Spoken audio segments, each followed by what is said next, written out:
Welcome to SJ মানুষ। তো আজকে আমরা দেখে নেব যে তৃণমূলের একদা বিখ্যাত এবং বিতর্কিত নেতা অনুব্রত মণ্ডল তৃণমূলের নেতা নেত্রী সম্পর্কে এবং তৃণমূলের বিপদ সম্পর্কে কি মন্তব্য করলেন আমরা দেখে নেব। তিনি অত্যন্ত গুরুত্বপূর্ণ এবং এক তাৎপর্যপূর্ণ মন্তব্য করেছেন যে তৃণমূলের শত্রু কে, তৃণমূলের আসল শত্রু কে বা কারা। তো আপনারা নিজেরাই শুনে নিন। বিখ্যাত এবং বিতর্কিত নেতা অনুব্রত মণ্ডল টিএমসির, তিনি জামিনে মুক্ত পাওয়ার পর আপনারা জানেন যে রয়েছেন, তিনি কি বললেন টিএমসি বিপদ সম্পর্কে এবং টিএমসির নেতা নেত্রীর সম্পর্কে। তৃণমূলের শত্রু বিজেপি নয়, তৃণমূলের শত্রু কংগ্রেস নয়, তৃণমূলের শত্রু সিপিএম নয়, তৃণমূলের শত্রু তৃণমূল। এটা অন্যায় বলে না। এখানে এক কথা বলছি, বাইরে গিয়ে এক কথা বলছি।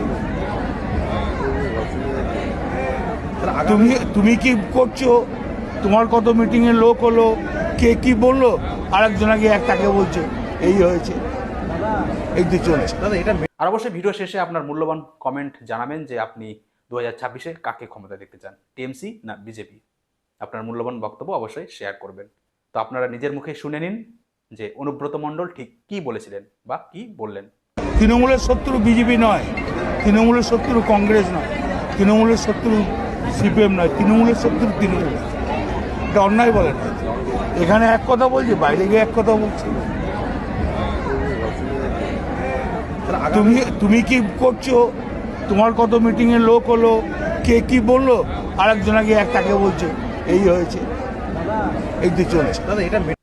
অত্যন্ত তাৎপর্যপূর্ণ কিন্তু তার এই মন্তব্য।